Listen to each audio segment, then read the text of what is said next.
Hey guys, ఈరోజు మన ఛానల్లో పెడుతున్న రెసిపీ నచ్చని వాళ్ళంటూ ఎవ్వరూ ఉండరండి. ఇదంటే అందరికీ ఒక ఎమోషన్. ఖచ్చితంగా ప్రతి వీక్లీ వన్స్ అయినా సరే అందరి ఇంట్లో ఈ రెసిపీ అనేది ఉంటుంది. ఇదేంటంటే బిర్యానీ అండి. బిర్యానీ నచ్చని వాళ్ళు ఎవరు ఉంటారు చెప్పండి. మా ఇంట్లో అయితే ఖచ్చితంగా ప్రతి సండే బిర్యానీ అనేది ఖచ్చితంగా చేస్తారు మా మదర్. సో ఈ బిర్యానీ మేకింగ్ ప్రాసెస్ అనేది చాలా సింపుల్గా ఉంటుంది. జస్ట్ 20 మినిట్స్లో కొన్ని వెజిటేబుల్ బిర్యానీ మసాలాతో 20 మినిట్స్లో ఈజీగా ప్రిపేర్ చేసేయచ్చు. ఇదైతే వంటలు రాని వాళ్ళకి, బేసిక్ స్టేజ్లో ఉన్న వాళ్ళకైతే సూపర్ ఈజీగా అనిపిస్తుంది. నేనైతే పన్నీర్ చనా మసాలా కర్రీతో పేర్ చేసుకొని తిన్నాను. ఇది ఆల్రెడీ మన ఛానల్లో పోస్ట్ చేశాను. ఇది దాంతోనే కాదండి, చికెన్ కర్రీతో, ఏదైనా మసాలా కర్రీ, గ్రేవీ కర్రీతో కూడా చాలా బాగుంటుంది. రండి మేకింగ్ ప్రాసెస్ చూసేద్దాం. ముందుగా 4 టేబుల్ స్పూన్స్ ఆయిల్లో 1 టేబుల్ స్పూన్ గీ వేసుకోండి. అందులో బిర్యానీ ఆకు, యాలకులు, దాల్చిన చెక్క, లవంగాలు, పువ్వు.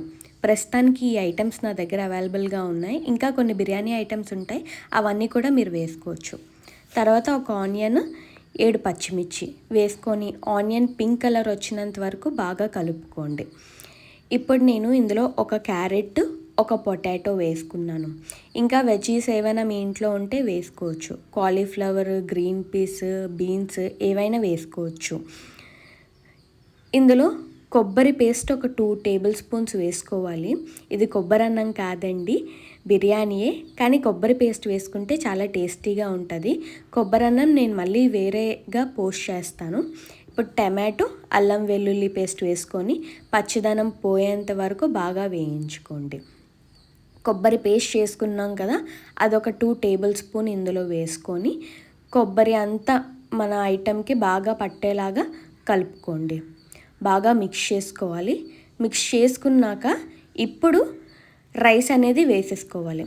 చాలామంది ఏం చేస్తారంటే ఫస్ట్ వాటర్ వేసుకొని తర్వాత రైస్ వేస్తారు.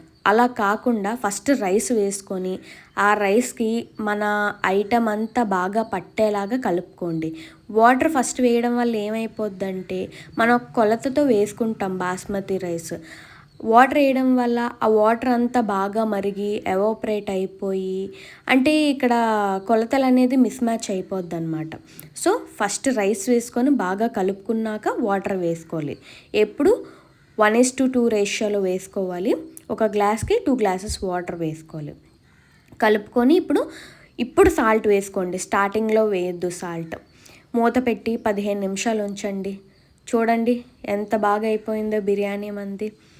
కొత్తిమీర, గరం మసాలా, ఒక స్పూన్ గీ వేసుకోండి. ఇప్పుడు స్టవ్ ఆపేసి మూత పెట్టేసి 15 నిమిషాలు ఉంచేయండి. అలాగా బిర్యానీ పొడి పొడిగా వస్తుంది. ట్రై చేసి కామెంట్లో పెట్టండి.